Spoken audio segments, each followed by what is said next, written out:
Hey guys, don't mind my appearance. Future Kendall popping in. 1 year later, Kendall, actually. This vlog that you're about to watch crashed right when I was finished editing it and I couldn't open it up no matter how many times I tried. Lo and behold, a year later, I accidentally clicked on the editing app and it opened and I saved it and it's here. So I hope you guys enjoy this old vlog from a year ago. And I'm hoping to post some more videos hopefully soon. I know I haven't really posted anything, but you know, life happens. Okay, enjoy. Hello everyone and welcome back to my YouTube channel. My name is Kendall. This reading vlog is dedicated to finishing series that I'm in the middle of.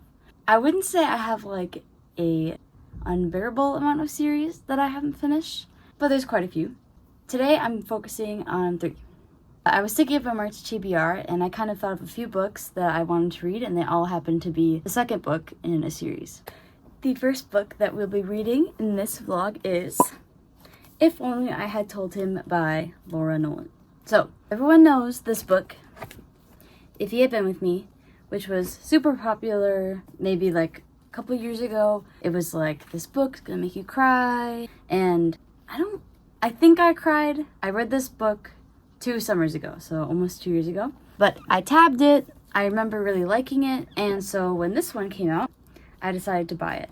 If you don't know what this book is about Finny and Autumn. Those are the female and male main characters. And it's basically childhood best friends trope. They kind of grow apart through high school, but Finny has always loved Autumn, and he can't muster the guts to tell her how he feels about her. And they kind of go through typical like high school, other relationships, other friendships, and then of course everyone knows that the ending is sad. I won't say exactly what the ending is, but in the beginning of the book, it literally tells you exactly how the book is gonna end. If Only I Had Told Her is the same story, but from Finny's perspective. So far in this book, I'm about page 70. There's kind of 2 timelines that we're following. It is in the past timeline of their childhood friendship and high school friendship growing up, but in Finny's point of view.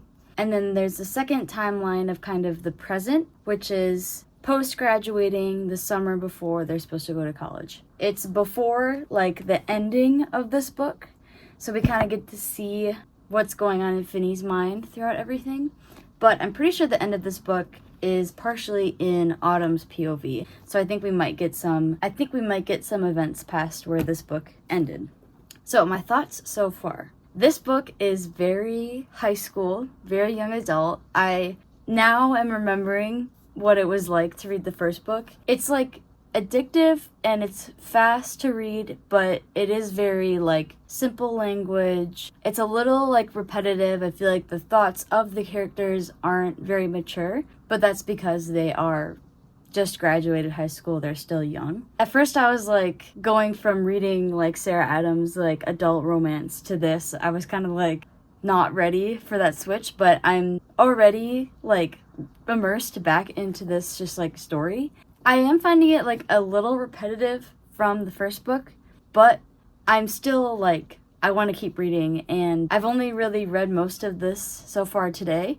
When I put the book down for a little bit to like get ready for bed, make my lunch for tomorrow, I was like still thinking about what I had just read in this book, and I'm excited to go and read it more before bed. So I think that means that I'm liking it. I'm just getting used to like the writing style and sort of the youthful mindset.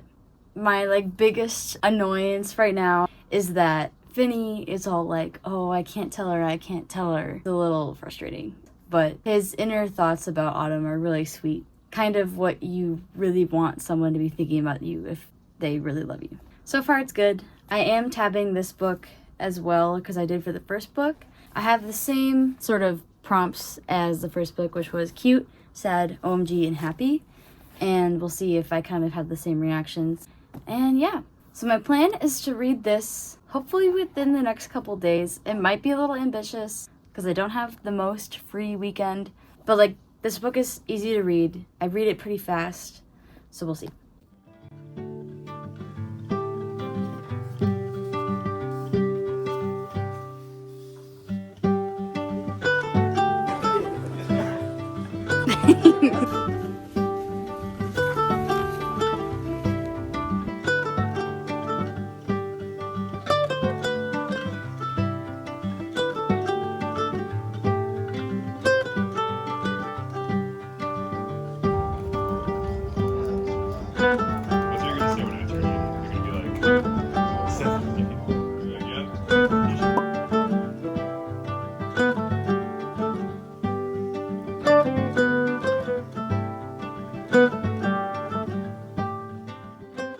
Okay, we are here for a car update.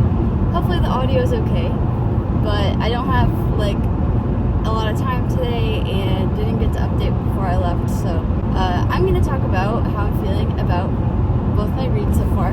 I am officially over halfway through If Only I Had Told Her, and when I finished Finney's point of view, I was very sad. It didn't take me very long to feel reconnected to the characters. So by the time we got to the part that, if you've read the book, you know I'm talking about, where we stop getting from his point of view, it was really sad. Some of the things that he was talking about, that he was feeling in his mind about him and Sylvie, was like really hitting me, and I was getting pretty emotional. I didn't cry, but I probably could have. I am really enjoying it, and I'm glad that I'm more connected to it again.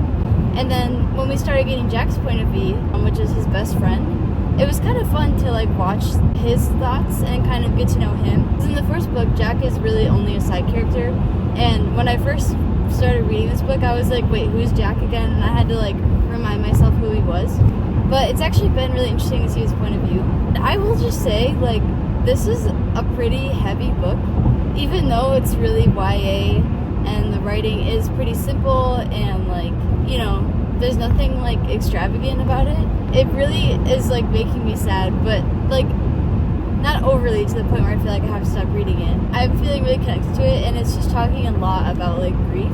So if you're gonna read this book, just go into it knowing that there's a lot of talk about grief. I'm about like halfway through Jack's point of view, and then once his point of view is done, I'll be reading about Autumn, and I'm really interested to see Autumn's point of view.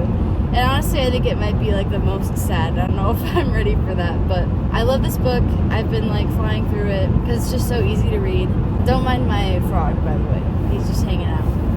I have listened to a little bit of First Time Caller by B.K. Borson on audiobook, which is not part of a series that I'm finishing, but I figured I would still mention it because this is still a reading vlog. I've seen like everyone talking about this book recently, and I've noticed that I enjoy listening to audiobooks when they're like the romance genre the best. So when I was just browsing, I saw that one and was like, you know what, I'm gonna listen to it. I've only listened to maybe like the first hour, but I really like it so far. I like that there's a daughter, and she's like 11, I think. She's like super kind of like sassy and witty, and I really enjoy when kids are written like that and just like having a really great personality. So I'm really enjoying the mom and her daughter. And then I've only seen like a little bit of the MC's point of view, and I liked how he was on the talk show. They're kind of meet cute. Is the FMC's daughter calls into the radio show to have him give her dating advice. It was a really cute little thing, and they kind of like started this, what I'm gonna assume to be like a relationship, kind of with her pouring out everything about what she's been feeling. And it's really interesting how it's like starting like that, but now she's kind of like the next day is like, oh my gosh, like what did I do? I've been listening to this book while driving, and I have about like an hour drive ahead of me, so I'm gonna keep listening to it. And I just got to the part where we're meeting her ex-husband. From what I assumed about what she said is that he's married to his husband now. So it's kind of funny that like they're still like have a really good relationship, they're just not married anymore. I'm already liking the character dynamics. So anyway, that's pretty much my update, and I'm hoping to finish If He Had Been With Me this weekend. I am pretty busy, so I don't know how realistic that is, but that would kind of be awesome. But yeah, I'm really enjoying reading recently and making time for it, even with a really busy schedule in school and everything. So a couple of the clips that I put in before this was from like in between classes, and I was just hanging out, sitting in like the chilling space we have with my friends, and just reading my book was really nice. I'm gonna leave it there, and I'll update you guys again next time I have something to talk about with my books. Okay, hello, it is Sunday. This weekend I've been pretty busy. Yesterday I went to visit my friend and pretty much spent all of the day with her, and I had to drive a bit, so I didn't have a lot of time to be productive, you could say. But today is Sunday. I drove back from her house, went to church, and now it is time to get things done. My plan today, practice, and then read some of my book, and then practice, and then read some of my book, and then practice. So we'll see how that goes. Be excited because later I'm gonna do a haul because my friend and I went shopping, and this is one of the really cute things I bought, and these. I'll have updates later.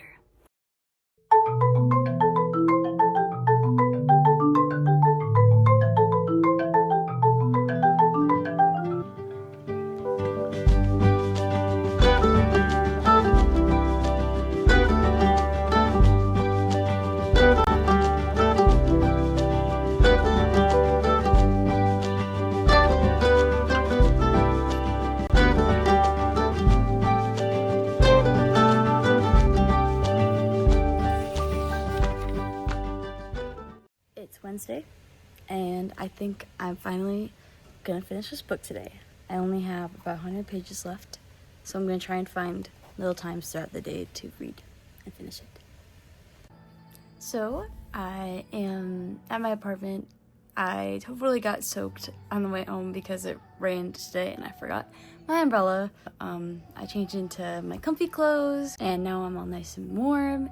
And today hasn't been the best day. It's kind of been an off day. I missed a Bible study recently, so I thought it would be a good time to sit down, have on some music, some worship music, and it's raining out, so there's some nice ambiance, and I'm gonna sit here and just read a little bit of scripture, and then later I'm gonna do homework and hopefully finish my book tonight. So keep you guys updated. This is the situation.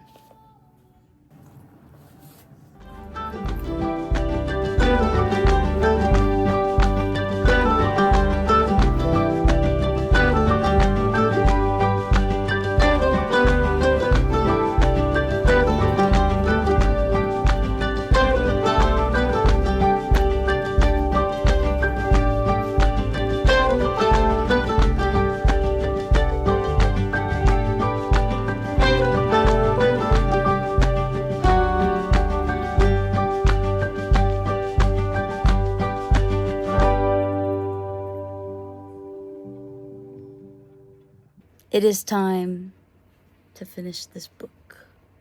60 pages left.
This is a test to see if it sounds any different than normal.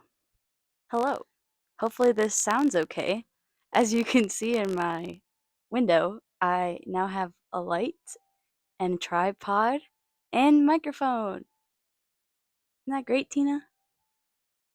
I don't think Tina likes the light. Okay, I'm gonna give an update. Wait, I wonder if you can still hear me as I'm walking away. Probably. I'm in my room. I'm back. So, I finished If Only I Had Told Her, and I'm giving it 4 stars. I really liked this book. I think that having 3 POVs was a good way to kind of finish off what happened in the first book. When we started with Finney's point of view, it was kind of just like a refresh of everything that happened in the first book because, everything that happened in his point of view, Autumn knew about. So it was interesting to see like his own thoughts in the scenarios that we've already seen. It was really just to kind of get me back into the story. And once we got to the other characters' point of views, I found it more interesting. Next was Jack's point of view, and his point of view made me so sad because it was a lot of talk about like his grief and just the emotions he was feeling now that his best friend was suddenly gone. And it made me really sad. There was a couple times where I was like very teary-eyed during Jack's point of view, and it was really nice to kind of see the development of this side character that I didn't even remember from the first book until I like realized who he was. So that was fun. And I also liked that he kind of got to talk to like Sylvie who was Finn's girlfriend that he had in high school. Then also like Autumn's friends and kind of the other people that knew Finney. You got to kind of like hear about all of them. Then finally we had Autumn's point of view, and I actually thought, I don't know why, but I thought it was going to be about like the immediate events after the last book, but Autumn's POV was actually like kind of chronologically after Jack's point of view. I really liked her point of view because you kind of see her through the early stages of motherhood, and you get to see her relationships blossoming with the other people in her life that really care about her. It's really nice and heartwarming to see those things, and you can already see her slowly healing from the grief that she's feeling and the uncertainty of things. So I really liked her portion, and it really like filled my heart back up.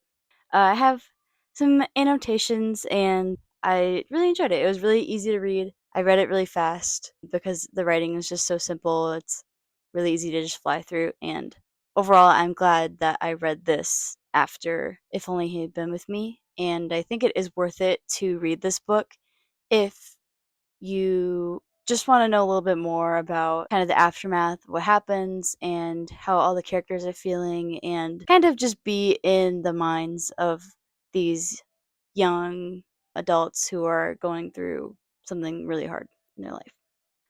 With that, it was time to move on to the next book. So on my March TBR, I have Ruthless Vows, which is after Divine Rivals by Rebecca Ross, and I have The First to Die in the End, which is the prequel to They Both Die in the End. I kind of felt like The First to Die in the End was a little almost too similar to the book that I just read because it's pretty realistic except for like the death cast magical realism thing, obviously.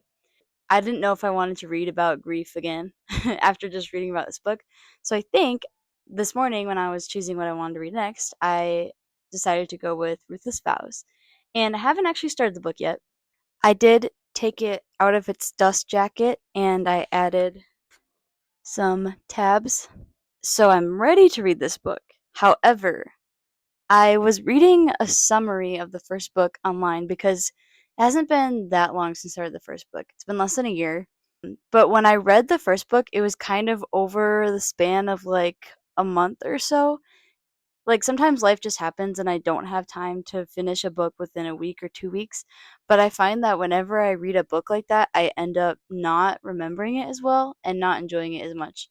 So I remember liking Divine Rivals, but I didn't really remember much about it. So when I was rereading kind of a plot of this summary of the plot, I was like, I remember these big events happening, but I don't remember all the details. So a part of me kind of wants to reread Divine Rivals before I read Ruthless Vows. So I think that's what I'm gonna do. And tonight before bed, I'm gonna restart Divine Rivals. And when I read this book, I annotated it. So I'm just going to read this book, like, no annotations, just kind of like chill, reread. And I'm really excited because I remember little bits and details, but I know the writing is really beautiful. And I'm excited to kind of read about historical fantasy and like war and stuff and the relationships. And I'm excited. So I'm going to start this actually tonight and to keep you updated. And then we will read Ruthless Vows after I finish this book. I got some exciting mail. I'm doing homework.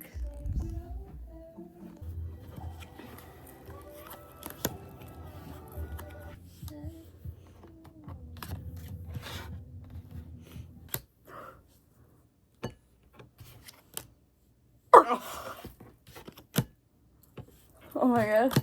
Yes! No! By one word! Over about the next week, I got really busy with school and other activities, so I read here and there, but mostly just spent time with friends and going to fun music events and practicing as always.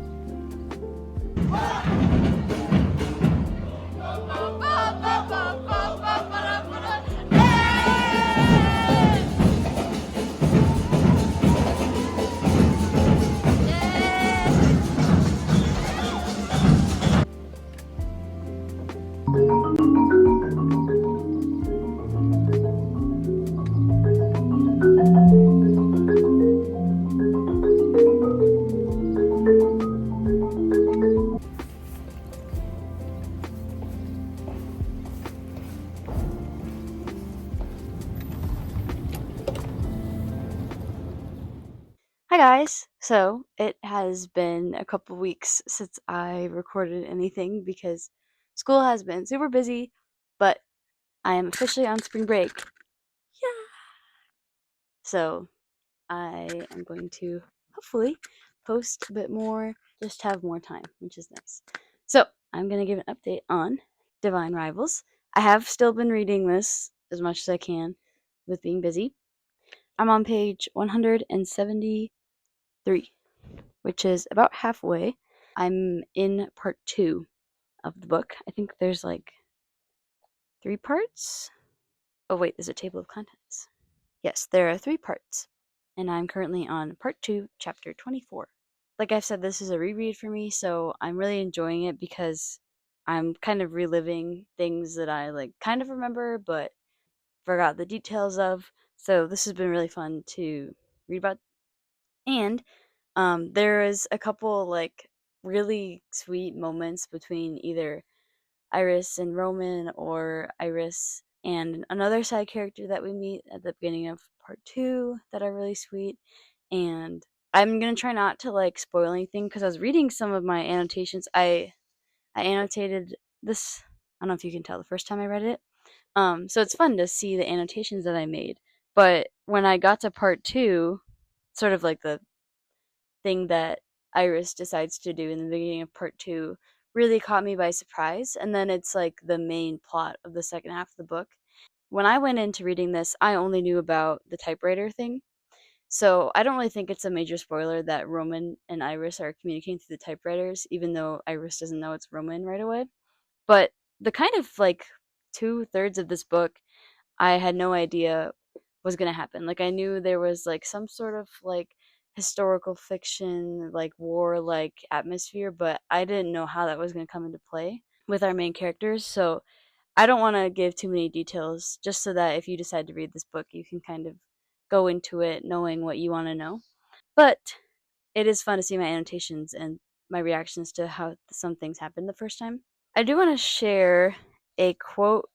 Okay, so this isn't necessarily a quote, but there is discussion of grief between Roman and Iris, and the letters that they send back and forth about that and sharing their stories is just really sweet and really like touched my heart. And I bookmarked this page because of just how honest they are with each other and how they're supporting each other through everything. And I just wrote in the book like that they're sharing such a beautiful moment together and like it's such an interesting dynamic between the two of them, while Iris doesn't know what's Roman, but we do. And I just thought that those shared moments together in the letters are really like notable and one of my favorite parts about this book. So Roman asks, "Do you ever feel as if you wear armor day after day? That when people look at you, they see only the shine of steel that you've so carefully encased yourself in. They see what they want to see in you, the warped reflection of their own face, or a piece of the sky, or a shadow cast between buildings. They see all the times you've made mistakes, all the times you've failed, all the times you've hurt them or disappointed them, as if it is all you will ever be in their eyes." And then Iris responds and says, "I think we all wear armor. I think those who don't are fools, risking the pain of being wounded by the sharp edges of the world, over and over again. But if I've learned anything from those fools, it's that to be vulnerable is a strength most of us fear. It takes courage to let down your armor, to welcome people to see you as you are. Perhaps it begins with one person, someone you trust. You remove a piece of armor for them. You let the light stream in, even if it makes you wince. Perhaps that is how you learn to be soft yet strong, even in fear and uncertainty. One person, one piece of steel." And then at the end, she writes, "All right, now that I've let the words spill out, I've given you a piece of armor, I suppose, but I don't think you'll mind." I just thought that was like a really cute moment that they have pretty early on in the book. And yeah, so I'm about halfway. I'm excited to finish this, hopefully in the next couple days because I'm on break now. And then I can start Ruthless Vows. So that's my update.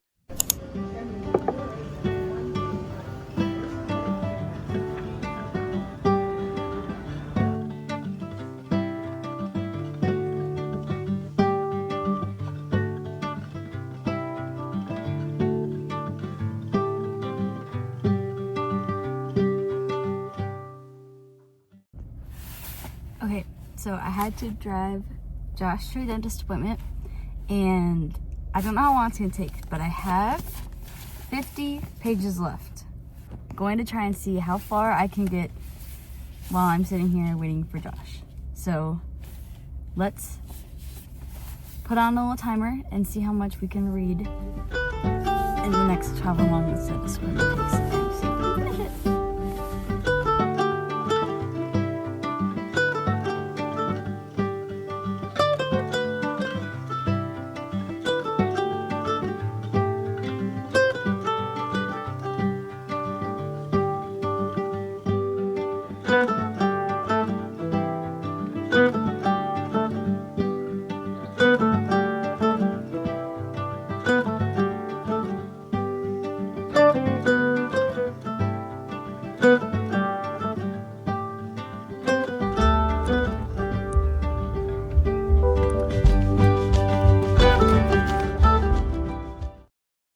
I have very good news. I finished Divine Rivals today.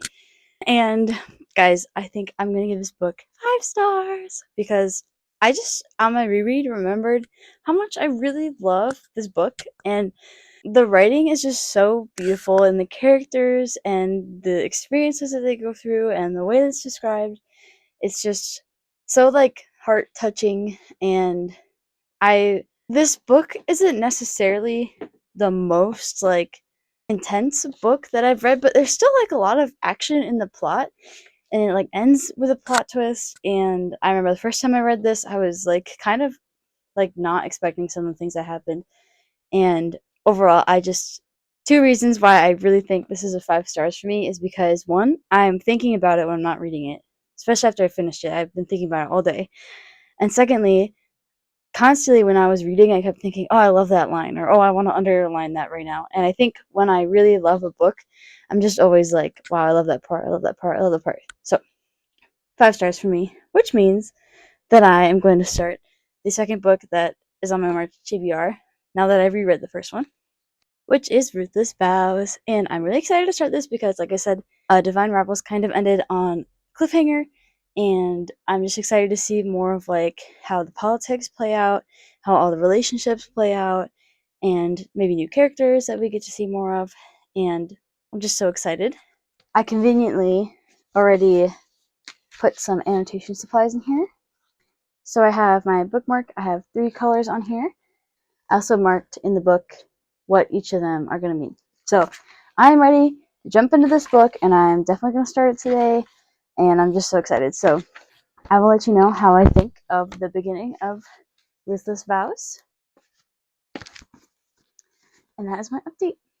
Okay, so I'm about to do about an hour-long drive, and I was like, which audiobook should I start next? Because I feel like I'm gonna be bored if I just listen to music. So I was like looking at all my romance books. I was like, which book should I do audio on? And then I was like, wait, I should do the last book in my finishing series video, which I originally thought I wasn't gonna get to because I thought I was gonna read it physically, but I was like, why not listen to an audiobook? So I'm starting The First to Die at the End by Adam Silvera.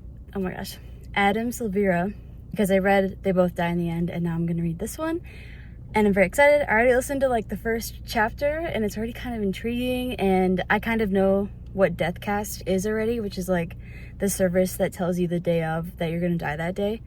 And it'll be really interesting because this is like the beginning of when that service was created. So I'm excited to find out how everything plays out and meet our two main characters and see their whole story. So I'm gonna start driving, I'm gonna start listening to this book, and I'll keep you guys updated.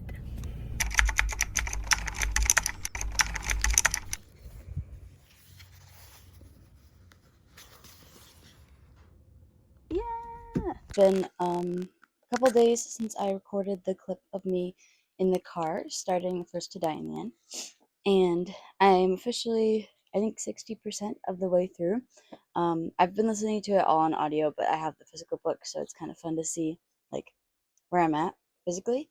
But I am really liking this book. Like, it's been so long since I read the first one, I kind of forgot what like reading this like world was like, and it's just so like heart wrenching because obviously it's not a spoiler. You know that someone is going to die at the end of the book, and I'm not going to spoil like who it is or anything like that. But it's just like same with the first book. It's this like really like meaningful story because you know what's going to happen at the end. And I'm really, really enjoying Orion and Valentino's friendship. It's just like so sweet, and it's so like down to earth, and it's just really great. And something I really like about this book is that you get the point of view from like a lot of different people. And it's really interesting to see like perspectives from everyone and kind of how everyone is going about their first day of deathcast. I just realized I never gave a synopsis of the book, so really quickly, there is this new subscription service called Deathcast, and it is where if you subscribe, the day that you're going to die, they will call you and tell you that sometime in the next 24 hours you're going to die. This is the first day that it's being launched, and it's kind of just a story following a few characters during their first day of Deathcast and what it's like, and it's just really interesting world to think about. And if you read, what is it called? They Both Die in the End. It's also with this death cast, but it's like in the future when it's been around for a while. So, in all, I'm really enjoying it so far. Kind of flying through the audiobook. I've been listening to it basically whenever I can. And yeah, so that's the update with this book. I am still reading Ruthless Vows. I'm not very far because I have less time usually to read physical books, especially because spring break's over now. So I have more school stuff to do, and I have a recital this week, which is very exciting. I'm a music major, if I haven't mentioned that already, and my friend and I are doing a duo percussion recital. So anyway, been pretty busy with that, but I'm still really enjoying this book. I've seen like a couple people say that this book feels slow at first, but to be honest, I'm hooked. Like there's already stuff going on. I'm already interested to see what's happening. Skip to this time if you don't want this minor spoiler.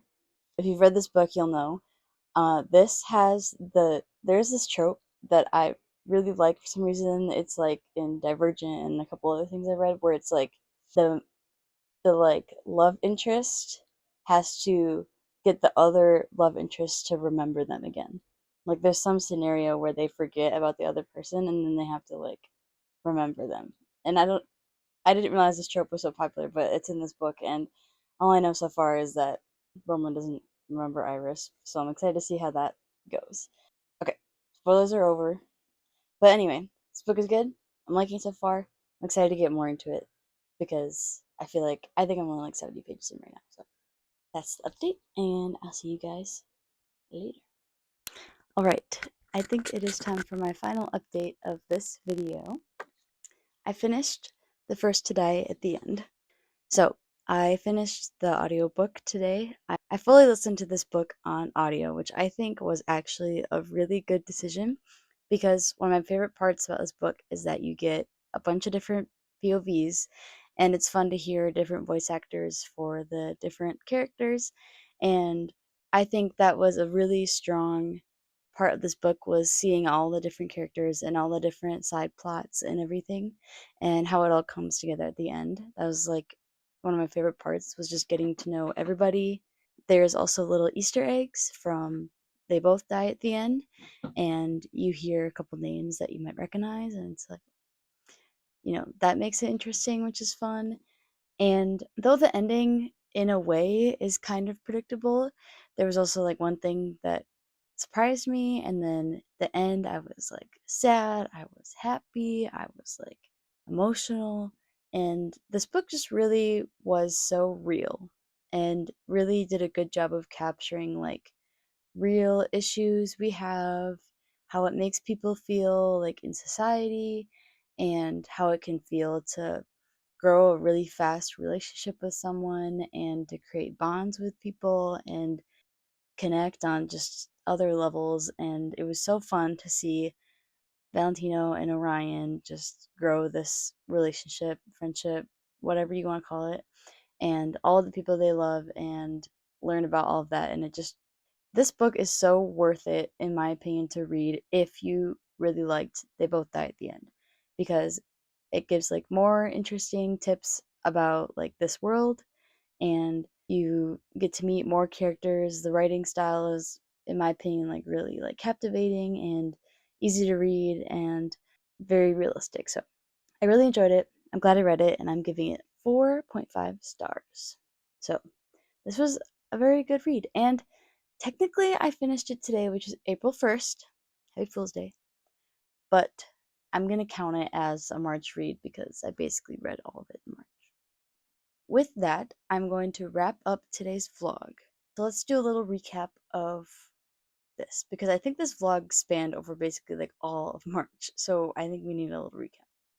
I started this month with If Only I Had Told Her, which was a 4-star read, I believe. I really enjoyed this book. I enjoyed being with these characters again more than I thought I would, and the different point of views really kind of played with different parts of my heart. And I would recommend this sequel if you liked If Only He Had Been With Me. It gives the same vibes. I think it's a little more mature, which I like. It's still very like YA, but I liked that we got to see what happened kind of after the fact, and I really enjoyed this one. I also read it really fast. It was really easy to like binge, and I liked tabbing it too. So this was a good first read. Then we reread Divine Rivals by Rebecca Ross, which was a 5-star for me. Rereading this book just reminded me how much I loved this like world, and I really like this sort of war historical old-timey vibes with the romance and just like the setting and the plot was really interesting, and I am like even more excited about the sequel than I was when I read this last time. So, speaking of, I am still reading Ruthless Vows. I probably will not finish it in this video because I still have a lot left and I want to start editing this video and hopefully get it up by next week. So, this will probably be in either an Instagram post or it'll definitely be on my Fable. And if I do, I'm thinking like a March and April wrap up, it'll probably be in that if I do that. But overall, I'm still enjoying it so far. I'm excited to see what happens. I'm not very far in, so I think there's a lot that might be happening in this book. And finally, of course, I just talked about it, but the last book I read was The First to Die at the End, which I gave a 4.5 stars, and I'm really glad I read this. I'm not going to repeat everything else I just said, but yeah, that was the last book that I finished in this video. Last book I finished in March. I hope you guys kind of enjoyed this format of a vlog again. Let me know if you like the vlogs. They're fun to make. I like sit down videos, but vlogs are like fun because, I get to connect like different parts of my life, and it's kind of like just like a good time to look back at everything that I've been doing. So make sure to follow me on my Fable. I give very detailed reviews on my Fable, and I'm always updating as I'm reading books with quotes and my thoughts and the progress I'm making. that's going to be it for today's video. Like and subscribe if you want to see more of my content. And I hope you have a good rest of your week. Bye!